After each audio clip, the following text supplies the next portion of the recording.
नमस्कार दोस्तों, स्वागत है हमारे YouTube चैनल में। दोस्तों, जो प्रैक्टिस सेट मैं करा रहा हूँ 54 क्वेश्चन तक मैं करा दिया था। अब आपका 55वां क्वेश्चन से शुरू होगा। तो सबसे पहले वीडियो को एक लाइक करिएगा। चैनल को सब्सक्राइब ना किए हो तो सब्सक्राइब जरूर कर लें महत्वपूर्ण वीडियो पाने के लिए, और वीडियो को शेयर कर दीजिएगा। UP triple S C ANM महिला स्वास्थ्य कार्यकर्ता की परीक्षा की तारीख जल्द ही घोषित होने वाली है। दोस्तों, सबसे पहले एएनएम की परीक्षा होगी, तब उसके बाद लेखपाल की परीक्षा होगी, उसके बाद फिर पेट की परीक्षा होगी। मैं आप लोग को कई बार बता दिया हूं कि सबसे पहले मुख्य परीक्षा होगी। अब जो कोर्ट कचहरी का मैटर था सब कुछ खत्म हो गया है।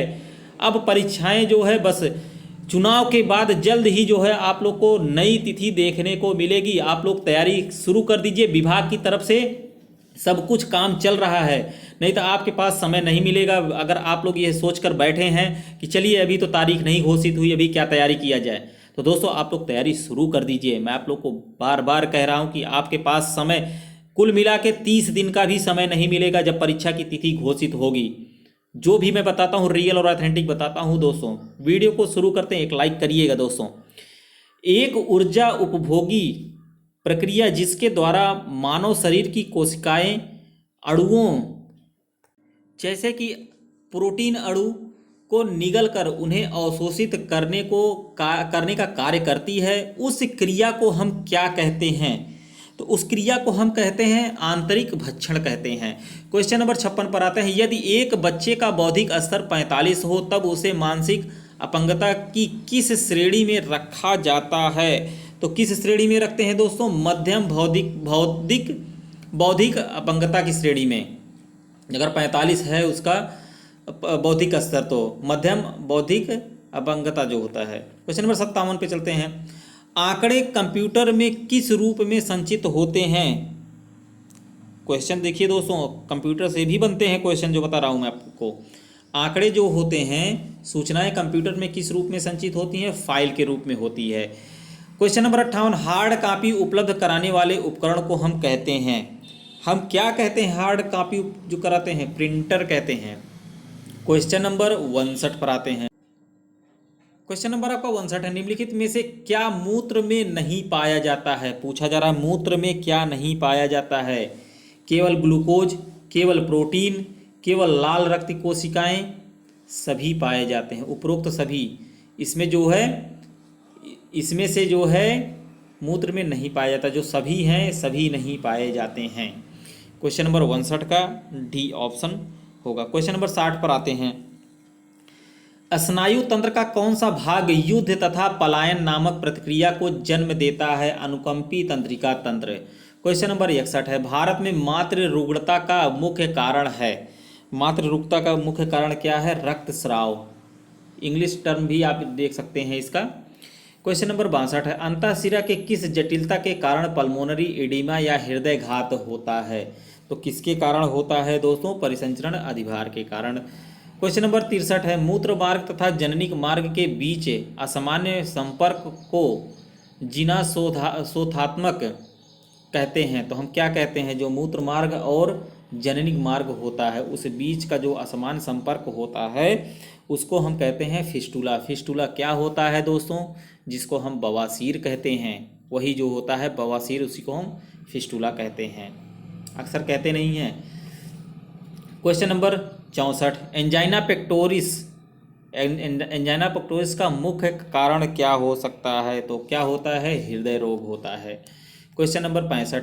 भारत में नवजात रुग्णता का सबसे सामान्य कारण होता है, तो सामान्य कारण क्या होता है दोस्तों? ऑप्शन डी होगा, अरिपक्वता और जन्म के समय अल्प भार। क्वेश्चन नंबर 66 पर आते हैं। औषधि का अवशोषण किस भाग में सबसे अधिक होता है? तो आमाशय जो पेट होता है हमारा, उसमें सबसे ज़्यादा औषधि का अवशोषण होता है। क्वेश्चन नंबर 67 पर आते हैं। पाचन तंत्र में भोजन ग्रहण करने की प्रक्रिया को हम क्या कहते हैं? तो हम क्या कहते हैं? अंतर्ग्रहण कहते हैं। क्वेश्चन नंबर 68 पर आते हैं। वायुकोशीय दीवारों की क्षति को कहते हैं, वायु क्षति कहते हैं, वात स्फीत कहते हैं। वायुकोश की दीवारों की क्षति को जो है वात स्फीत कहते हैं। विश्व स्वास्थ्य संगठन के अनुसार निम्न जन्म भार का अर्थ क्या है? 2.5 किलो से कम भार अगर होता है तो उसको हम जन्म भार जो है निम्न जन्म भार कहते हैं। 2.5 किलो से कम अगर बच्चा पैदा होता है तो उसको हम निम्न जन्म भार कहते हैं। क्वेश्चन नंबर 70 है, एक एजेंट जो रोग कारक जीवाणुओं को नष्ट करता है कहलाता है, बैक्टीरियोस्टैटिक कहलाता है। क्वेश्चन नंबर 71, शिथिल जन्म दर में ऐसे शिशु सम्मिलित होते हैं जो, शिथिल पूछ रहा है दोस्तों, जो 24 हफ्ते में मर जाते हैं, जो 24 सप्ताह में ही मर जाते हैं, उसको हम जो है शिथिल जन्म दर शिशु कहते हैं। क्वेश्चन नंबर 72 है, किस मानव अंग में लौह तत्वों का अधिकतम अवशोषण होता है? तो किस में होता है? छोटी आंत में जो लौह तत्व होते हैं उसका अवशोषण अधिकतम होता है। क्वेश्चन नंबर 73 है, अंडे में कौन सा पोषक तत्व नहीं पाया जाता है? तो कौन नहीं पाया जाता है? कार्बोहाइड्रेट और विटामिन सी है, जो दोनों होते हैं पोषक तत्व नहीं पाया। प्रोटीन, कैल्शियम, वसा, विटामिन डी, प्रोटीन तथा लौह ये सब पाए जाते हैं, लेकिन कार्बोहाइड्रेट और विटामिन सी अंडे में नहीं पाया जाता है। क्वेश्चन नंबर 74 में चलते हैं, निम्नलिखित में से कौन अवसाद का एक लक्षण नहीं है? अवसाद पूछ रहा है जो, तो टर्म को समझा करिएगा।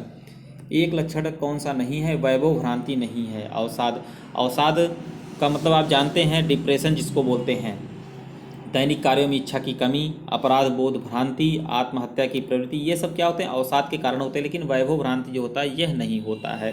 क्वेश्चन नंबर 75 में आते हैं, ग्लूकोमा के प्रबंध का उद्देश्य क्या है? ग्लूकोमा, अब ग्लूकोमा टर्म आप जानिए कहाँ से क्या होता है, ये आँख से संबंधित होता है।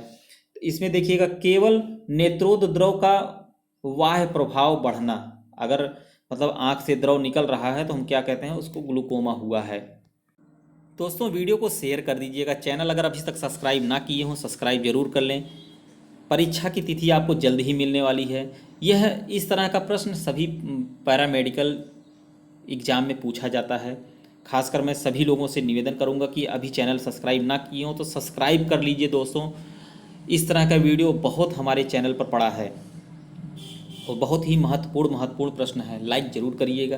क्वेश्चन नंबर 76 पर आते हैं, नीचे दिए गए रासायनिक बलों या बंधों में सबसे सशक्त बंध कौन सा होता है? अब देखिए दोस्तों, ये सब आपके सिलेबस का ही क्वेश्चन है। तो कौन सा होता है दोस्तों? रासायनिक बलों में जो बंध होता है सहसंयोजी बंध है। कौन सा वाल्व बाएं आलिंद में रक्त के विपरीत प्रवाह को रोकता है? कार्डियो से संबंधित क्वेश्चन है दोस्तों। ये आप टर्म को बहुत अच्छे से समझिएगा, पढ़िएगा, तब उसके बाद उत्तर दीजिएगा। कौन सा वाल्व बाएं आलिंद में रक्त के विपरीत को प्रवाह को रोकता है? तो मिट्रल वाल्व जो होता है वही करता है दोस्तों। अब पूछ रहा है डॉट डॉट करके, झिल्ली फेफड़ों के चारों ओर से घेरे रहता है। बहुत ही महत्वपूर्ण क्वेश्चन है। क्या होता है? उसको हम प्लूरल बोलते हैं। प्लूरल जो होता है झिल्ली और फेफड़े के चारों ओर से घेरे रहता है। क्वेश्चन नंबर 79 पे है, जिगर के विकार की पहचान करने का सर्वश्रेष्ठ परीक्षण विधि कौन है? तो कौन सा है दोस्तों? सीरम बिलिरुबिन जो होता है। जिगर मतलब लीवर जिसको हम बोलते हैं, लीवर, कलेजा, ठीक है दोस्तों, कहते नहीं गांव में कलेजा, जिगर, जो सीरम बिलिरुबिन की अगर जिगर में कोई विकार हो गया है, कोई इन्फेक्शन हो गया है, तो हम सीरम बिलिरुबिन का ही जांच कराते हैं तो उससे पता चल जाता है। तो सीरम बिलिरुबिन कराया जाता है तो उससे क्या, जिगर में जो विकार होते हैं ज़्यादा करके हेपेटाइटिस आप जान ही रहे हैं, लीवर से संबंधित बीमारी है, पीलिया हो गया, जॉन्डिस हो गया, ये सब जो है जिगर से संबंधित हैं। और होते कैसे हैं? अनवांटेड जो है कंटामिनेटेड जो फूड होते हैं, पेय पदार्थ होते हैं, उसी से पीलिया वगैरह होता है, जो जॉन्डिस जो बोलते हैं। अब बात करते हैं क्वेश्चन नंबर 80 पर, इलेक्ट्रोकार्डियोग्राम पर पी तरंग का संबंध। मोस्ट इंपॉर्टेंट क्वेश्चन देखिए दोस्तों, इलेक्ट्रोकार्डियोग्राम पर पी आप देखेंगे PQRS, ऐसे ऐसे नहीं चलता है, ऐसे ऐसे चलता है, PQRS करके। तो उस पर पी तरंग का संबंध पूछ रहा है। क्वेश्चन नंबर 80 क्या होता है? पी तरंग जो होता है आलिंद विध्रुवण होता है, ऑप्शन ए होगा। क्वेश्चन नंबर 81, विटामिन B1 को यह भी कहते हैं। बहुत सिंपल क्वेश्चन है दोस्तों, विटामिन B1 को क्या कहते हैं? थायमीन कहते हैं। CAD का मतलब क्या है? क्वेश्चन 82 वाला है, कंप्यूटर एडेड डिजाइन। आप लोग टर्म और फुल फॉर्म, हाफ फॉर्म ये भी सब जो है जाना करिएगा। क्वेश्चन नंबर 83 है, कीट विज्ञान वह विज्ञान है जिसमें अध्ययन किया जाता है। अब समझ जाइए, कीट विज्ञान किस कीट विज्ञान में जो होता है कीटों का अध्ययन हम करते हैं, इसीलिए इसको कीट विज्ञान कहते हैं। क्वेश्चन नंबर 84, यदि आंतों की गतिशीलता बढ़ जाती है तब, बहुत बढ़िया क्वेश्चन आया है दोस्तों यह, यदि आंतों की गतिशीलता बढ़ जाती है तब औषधि का अवशोषण बढ़ जाता है। क्वेश्चन नंबर 85 है दोस्तों, वीडियो को शेयर जरूर करिएगा, लाइक भी कर दीजिएगा। अधिकांश औषधियों का अणुभार किसके मध्य होता है? 250 से 350 के मध्य होता है। गुर्दे का मुख्य कार्य, गुर्दा क्या मतलब किडनी जो होता है, किडनी का मुख्य कार्य क्या होता है? द्रव के संतुलन को नियमित करना तथा अपशिष्ट पदार्थों का निष्कासन करना। जितने द्रव पदार्थ होते हैं हमारे किडनी से छनकर जाता है, गुर्दे से छनकर, इसीलिए 2 गुर्दा दिया गया है, भगवान ने 2 गुर्दे दिए हैं, 2 किडनी। अब क्या है, अक्सर अगर हाई डोज या किसी कारण जो है अल्कोहल वगैरह या और कुछ पीते हैं लोग, तो जितने द्रव पदार्थ हमारे रहेंगे सब किडनी से छन के जाते हैं, इसीलिए हम कहते हैं किडनी हमारी क्या है, छननी है दोस्तों। जो छननी होता है गांव में चाय वगैरह छाना जाता है, उसी तरह हमारी किडनी भी जो है द्रव पदार्थ को, अपशिष्ट पदार्थों को जो वैसे होते हैं उसको छानती है। क्वेश्चन नंबर जो है और बाहर निकाल देती है। क्वेश्चन नंबर 87 पर चलते हैं, निम्नलिखित में से किन औषधियों का उपयोग आंतों को साफ करने हेतु किया जाता है? जो विरेचक होते हैं उसी को जो है आंत को साफ करने के लिए हम इस औषधि का उपयोग करते हैं। अब देखिए दोस्तों, बहुत अच्छा क्वेश्चन आया है, बहुत सिंपल क्वेश्चन, दोनों के दोनों क्वेश्चन बहुत सिंपल है, आप लोग देखते ही टिक मार देंगे। महिला दिवस मनाया जाता है, महिला दिवस 88वां क्वेश्चन है दोस्तों।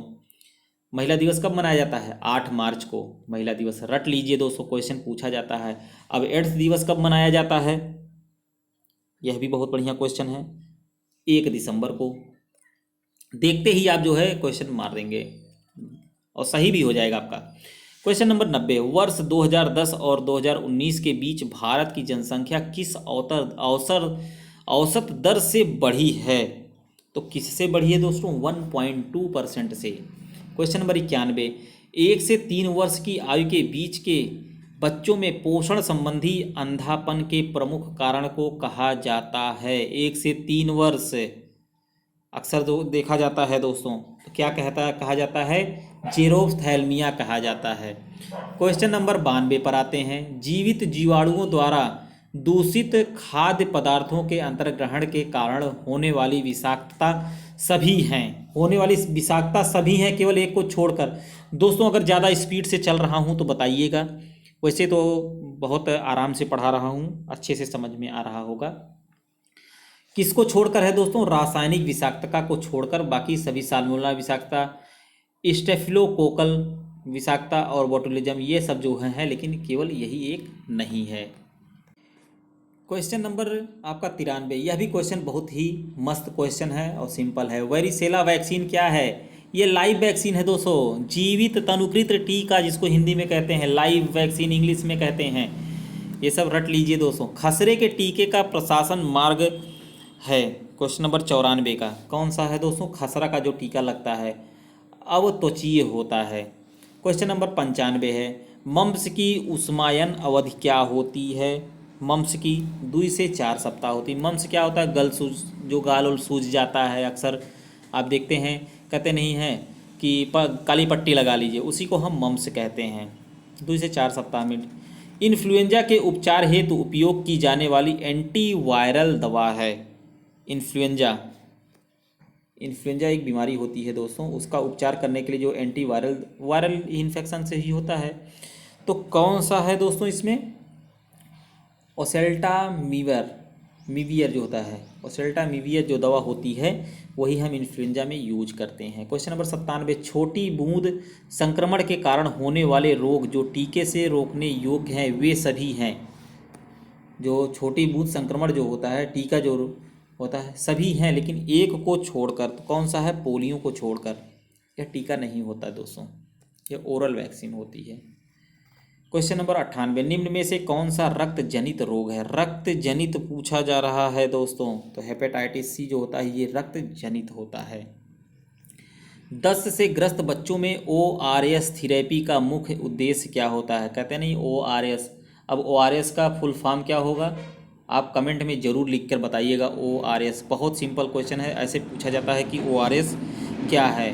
तो 10 से ग्रसित बच्चों को ORS थेरेपी का मुख्य उद्देश्य है निर्जलीकरण को रोकना, मृत्यु दर को कम करना, पानी और इलेक्ट्रोलाइट कमी को ठीक से पूरा करना। उपरोक्त सभी सही हैं दोस्तों। क्वेश्चन नंबर 100 लास्ट क्वेश्चन पर चलते हैं। वीडियो को शेयर जरूर करिएगा दोस्तों, चैनल पर नए तो सब्सक्राइब जरूर कर लें, वीडियो को लाइक कर दीजिएगा। एक व्यक्ति में छोटी आंत में विषाणु के वृद्धि से उत्पन्न विष के कारण हैजा दस्त होता है। विब्रियो कॉलरी द्वारा उत्पन्न विष है तो कौन सा है?